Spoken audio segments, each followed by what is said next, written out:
Jangan lupa like, komen, dan subscribe channel YouTube TVRI Bengkulu dan nyalakan lonceng notifikasinya.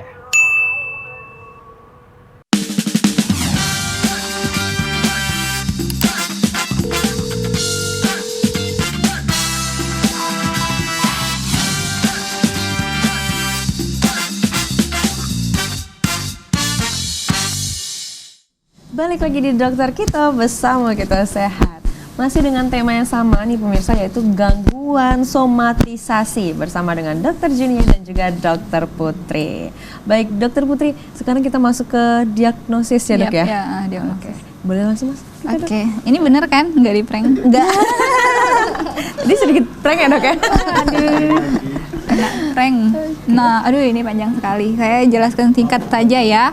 Jadi untuk gangguan somatisasi ini dokternya juga harus hati-hati karena kan pasien datang dengan keluhan yang memang ada pada dia, misalnya sakit perut tadi kalau kata dokter Junia, memang paling banyak itu keluhan gastrointestinal, gangguan pada sistem pencernaan, biasanya mual, sakit perut, muntah, nyeri dada gitu ya. Nah, dokter itu harus benar-benar hati-hati karena apa? Karena kalau kita tiba-tiba langsung mendiagnosis pasien ini gangguan somatisasi, berarti kan kita akan refer ke dokter jiwa gitu kan. Padahal sebenarnya mungkin dia memang ada gangguan tersebut gitu. Padahal mungkin dia ada tukak lambung kah, dan kita harus berikan obat kan untuk mengurangi gejala dan untuk menyembuhkan penyakit itu. Jadi jangan tiba-tiba kita refer mengkategorikan atau mendiagnosis pasien ini sebagai gangguan somatisasi. Harus benar-benar kita dengarkan dulu keluhannya apa dan kita periksa, betul sekali. Jadi ini adalah diagnosis dan diagnosis banding. Karena kan tadi kalau kata dokter Junia bilang sebenarnya dia tuh ada payung besarnya gangguan somatoform itu, terus nanti ada bagian-bagiannya. Nah, yang perlu ditanyakan biasanya kita di fasilitas kesehatan itu menanyakan keluhannya. Jadi pasien itu harus bisa didiagnosis sebagai gangguan somatisasi. Jadi ini ada banyak ya, ada gangguan somatisasi, konversi, disfungsi seksual, terus ada gangguan somatoform dan lain-lain. Nah, ini tuh ada kategori gejalanya masing-masing. Nah, untuk yang gangguan somatisasi ya, karena kita bahasnya tentang gangguan somatisasi, jadi gejalanya adalah keluhan fisik yang dijelaskan dengan penyakit umum dengan keluhan tidak lebih dari yang diharapkan, itu tidak ada. Jadi dia mengeluh nih sakit perut, tapi misalnya dia tuh kayak sakit perut yang benar-benar sakit lebay ya kalau kita bahasakan. Nah, kalau misalnya itu ada, berarti dia masuk ke dalam itu ada penyakit psikologis. Jadi misalnya keluhan yang harusnya sakitnya tuh scale-nya dari 1 sampai 10 itu cuma 4 atau cuma 3, dia tuh kayak lebay sekali sampai 8 misalnya skornya. Nah, berarti itu sudah masuk ke dalam ada gangguan psikologis atau gangguan pada mental yang mempengaruhi fisiknya gitu. Tapi kalau misalnya tidak ada, nah baru kita lihat lagi adanya riwayat keluhan fisik dengan sedikitnya 4 gejala nyeri, kemudian ada 2 gejala gastrointestinal dan 1 gejala seksual. Jadi memang ada kumpulan gejala, banyak gejalanya, sakit perut lah, terus ada lagi misalnya tadi ya dibilang sama dokter Junia, nyeri di tangan lah. Jadi nggak bercampur-campur sampai dokternya tuh nggak tahu, oh ini kayaknya tidak khusus, tidak spesifik gitu, bukan di sistem pencernaan, bukan di sistem neurologis, bukan di sistem pernafasan, bukan. Oh, kita bisa curiga ke gangguan somatisasi gitu. Tapi tentu saja harus dengan pemeriksaan ya, pemeriksaan fisik. Memang harus kita periksa. Kalau misalnya kita periksa, misal pakai stetoskop kita periksa, oh ada bunyi, misalnya dia sesak nafas, kita dengar ada bunyi grog-grog, oh berarti dia memang ada gitu yang kita harus obati. Juga penyakit parunya itu harus kita obati, walaupun mungkin gejalanya itu diperberat dengan adanya pikiran kah, adanya stres kah, begitu. Oke, next. Itu ya secara umum, secara singkat. Tapi kalau misalnya dia awalnya memang tidak ada nih dok, tidak ada gangguan di bagian yang dia sakit itu, lama-lama karena ini tidak cepat ditangani bisa membuat dia benar-benar sakit nggak dok? Maksudnya memang terganggu akhirnya lambungnya. Oh begitu. Sebenarnya kalau memang nantinya dia memang ada ya, berarti sebelumnya tuh sudah ada, berarti memang benar pada bagian lambung atau pada bagian organ itu memang sudah ada gangguan kalau begitu.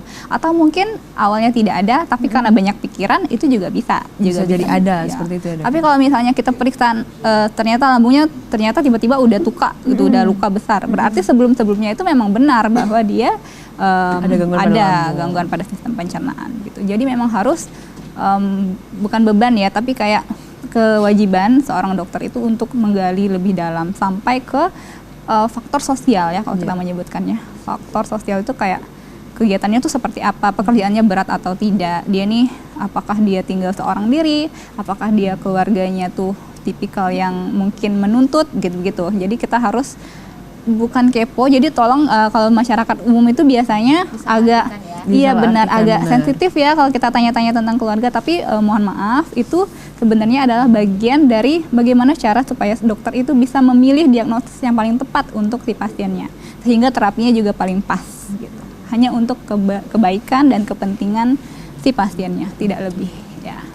Oke, next ini tadi gejala-gejala yang sering ya, ada back pain, ada nyeri punggung, ada nyeri dada, dizziness, pusing ya, terus sakit kepala, sakit perut. Oke, next aja, ini gejala-gejala yang biasanya ditanyakan sama si dokternya.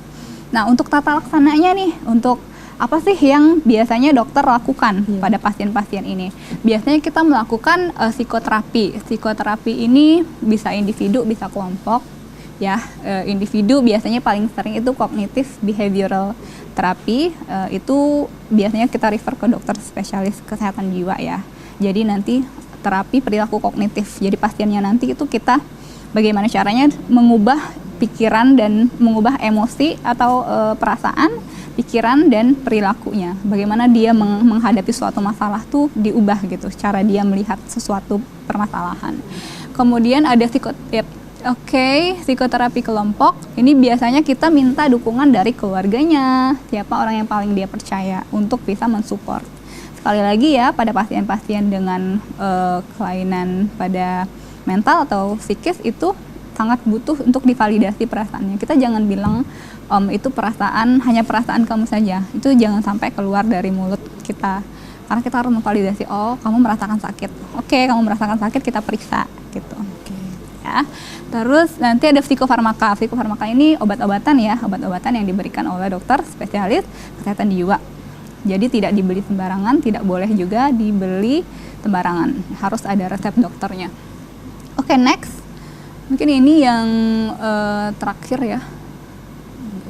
Oke, next ini cuman apa namanya tuh pilihan terapi ya. Ada terapinya juga ya? Iya, ada pilihan terapi, tapi itu nanti akan dilakukan oleh dokter spesialis ya, dokter spesialis kesehatan jiwa atau psikiater. Nah, ini yang saya bilang tadi, sebenarnya di pertemuan sebelumnya kita sudah bahas tentang CBT ini ya, Cognitive Behavioral Therapy. Jadi changing perception, jadi mengubah persepsi. Mengubah persepsi itu bagaimana? Jadi bagaimana kita berperilaku, bersikap itu dipengaruhi oleh satu perasaan dan pikiran. Kita lihat satu masalah, misalnya kita mau ujian tuh pasti nervous ya, pasti anxiety, pasti cemas, ya kan? Tapi cara kita menilai, kalau misalnya dalam cemas yang normal, itu bisa memotivasi kita untuk bisa belajar lebih keras, untuk bisa mendapatkan nilai yang baik. Tapi pada orang-orang dengan ada gangguan pada psikisnya, biasanya mereka melihat itu sebagai beban yang sangat berat, hingga fokusnya ke sana saja, fokus ke permasalahannya, bukan fokus ke penyelesaiannya. Jadi ini yang mau kita ubah. Biasanya di CBT ini adalah mengubah bagaimana mereka mempersepsikan suatu hal gitu. Jadi perilakunya juga berubah. Oh, kalau misalnya perilakunya selama ini, oh nggak bisa, aku menghindari masalah. Biasanya menghindari masalah, atau biasanya nggak mau kerja, malah jadi nggak termotivasi. Itu yang mau kita ubah ya, bahwa ini sesuatu hal yang harus kamu kerjakan dan kamu bisa gitu. Memang harus dihadapi. Iya, yang harus dihadapi, dan semua orang menghadapi berbagai fase kehidupan. Itu kan bagian dari fase kehidupan ya. Benar. Begitu. Itu CBT secara singkat ya. Kalau untuk CBT secara Khususnya ini nanti akan ada sesi-sesi sama dokter kesehatan jiwa, biasanya sekitar 10 sampai 20 sesi. Satu kali seminggu dijadwalkan, dan itu komitmen antara pasien sama dokternya. Begitu. Oke, seperti itu ya dok ya. Oh ya, ini yang terakhir ya dok ya, slide terakhir ya. Yep. Oke, boleh. Kembali duduk dokter. Nah, ini dok, kalau misalnya sebelum mungkin masih ada masyarakat ini pasti banyak yang kayak ragu mau ke dokter spesialis jiwa nih, mungkin seperti itu dok. Untuk ada nggak sih dok penanganan dia sendiri untuk di rumah seperti itu? Setelah maksudnya udah ke dokter ini, dokter itu, tapi untuk tahap jeda mungkin mereka butuh jeda dulu ya dok ya, karena sudah bolak-balik ke dokter, butuh jeda dulu. Ada nggak penanganan untuk dirinya sendiri di rumah gitu yang bisa dilakukan? Oke, kalau untuk penanganan pribadi di rumah biasanya kita menyarankan untuk mereka tuh mengenali dulu bahwa mereka ini perasaannya tuh gimana gitu. Apakah sakit beneran? Harus ditanyakan beneran sama dirinya. Itu sakit beneran atau memang karena kamu punya beban atau kamu punya pikiran. Nah, kalau misalnya kamu punya beban, biasanya kita mengedukasi untuk relaksasi breathing namanya. Jadi bernafas dengan relax, dengan nafas panjang dan pelan. Yang berdasarkan hitungan itu bukan dok? Yang pakai hitungan itu bukan? Bisa pakai hitungan, tapi biasanya kalau kita menyarankan cukup untuk pelan dan panjang saja, terserah. Jadi kayak tarik nafas, kemudian dibuang. Itu untuk mengurangi tingkat kecemasan seseorang, tingkat stresor ya, mengurangi rasa cemas pada seseorang. Biasanya itu yang kita sarankan. Mungkin dokter Junia juga punya pengalaman kali dok mengenai tema yang kita bahas ini. Lumayan banyak ya kalau pengalaman seperti ini. Terutama itu kita temukan biasanya itu di lingkungan yang benar-benar pressure-nya tinggi, begitu. Tapi tidak jarang juga dia muncul di lingkungan-lingkungan biasa aja, keluarga sederhana atau keluarga yang sehari-harinya normal ya, tidak ada terlalu pressure. Karena kita beban seseorang itu sanggup menahan beban itu kapasitasnya beda-beda tiap orang. Jadi mungkin menurut kita ringan, terlalu berat menurut orang tersebut. Jadi kita nggak bisa ngejudge tuh, gitu. Makanya perlu, kata dokter Putri tadi, perlu validasi. Caring dalam keluarga itu sangat perlu. Karena basicnya pengobatan awalnya itu di keluarga. Biasanya kalau dengan keluarga yang saling terbuka, jadi permasalahan itu tidak ditanggung sendiri, itu kemungkinan munculnya lebih rendah. Begitu. Nah, untuk pengalaman sendiri ini ada satu nih yang perlu di-note selain kejadian yang dokter Putri ceritakan ya. Apa tuh dok? Kebanyakan itu setelah berobat ke banyak dokter, karena keluarga tidak paham, pasien tidak paham, aduh kata dokter nggak ada yang sakit nih, normal semua. Kayaknya ini gangguan setan nih. Nah itu yang sering terjadi di masyarakat ya dok ya. Diguna-guna nih. Diguna nih pasti nih. Ada kiriman. Ada kiriman begitu. Nah kalau untuk hal-hal seperti itu kan kita nggak bisa lihat kasat mata. Sebagai dokter juga kita nggak bisa bilang enggak nih bu, kan nggak etis ya.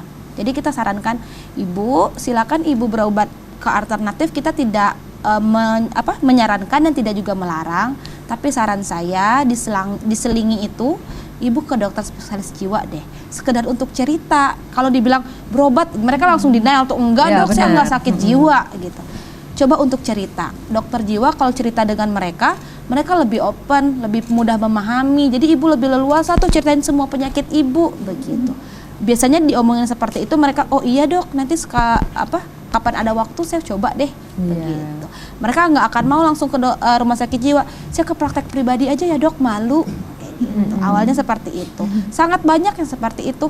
Ada kadang keluarganya juga, iya itu gangguan jiwa, akhirnya tidak tertangani dengan baik. Mereka ke alternatif. Nambah jadi juga bisa kalau lama gitu ya. Jadi dok, pikiran lagi, aduh saya diguna-guna, itu makin parah biasanya. Makin parah biasanya, kan dok ya. Begitu. Itu kalau yang sampai kayak stroke tadi ya dok ya, nggak bisa menggerakkan jaringan tubuh, itu gimana sih dok sebenarnya? Maksudku kayak dia memang nggak bisa karena pikirannya atau mungkin juga di tubuhnya emang tidak bisa juga gitu loh? Kalau dari sumber yang kita baca ya biasanya mereka tuh paling sering keluhannya tuh nyeri sih.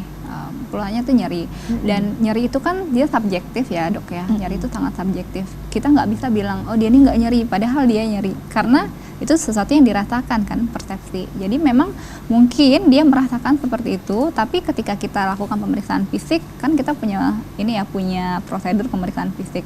Misalnya kayak dilawan, coba dilawan, kita angkat, dilawan. Biasanya dia bisa mengangkat karena sebenarnya nggak ada gangguan itu, tidak ada tahanan untuk maksudnya itu tidak ada sesuatu hal atau penyakit neurologis ya kita menyebutkannya kalau dia tidak bisa gerak itu sebenarnya dia tidak punya itu, tapi dia bilangnya ada gitu kan, ada keluhan. Jadi kalau kita lakukan pemeriksaan fisik biasanya dia tetap bisa melakukan gerakan, bisa melakukan bisa ketika kita raba dia bisa terasa gitu. Jadi itu cuma persepsinya dia aja biasanya. Persepsinya seperti itu ya dok. Karena memang berarti kesehatan pikiran itu, apa yang kita pikir itu sangat berperan penting ya dok ya. Iya. Cuma sayangnya masyarakat masih kurang waspada nih. Betul. Lebih waspada ke bagian fisiknya. Seperti itu ya dok ya.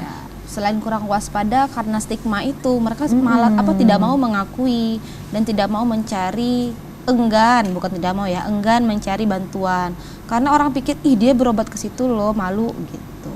Oke. Itu stigma-stigma yang tersebar di masyarakat itu ya dok ya. Yang harus juga seharusnya dinormalisasikan saja. Seperti itu ya dok ya, untuk berobat ke dokter spesialis jiwa seperti itu. Sama halnya dengan penyakit fisik lainnya. Betul. Oke. Karena itu adalah bagian dari diri kita juga ya dok. Bagian tidak terpisahkan. Psikis dan jiwa itu dan fisik ya. Psikis dan fisik itu tidak terpisahkan. Begitu. Itu yang kurang dimengerti dengan masyarakat, yang masih diperlukan edukasinya kepada masyarakat. Seperti itu ya dokter. Oke dokter, kita jeda sebentar ya dok ya. Oke. Untuk pemirsa, jangan kemana-mana, tetaplah bersama kami di Dokter Kita Bersama Kita Sehat.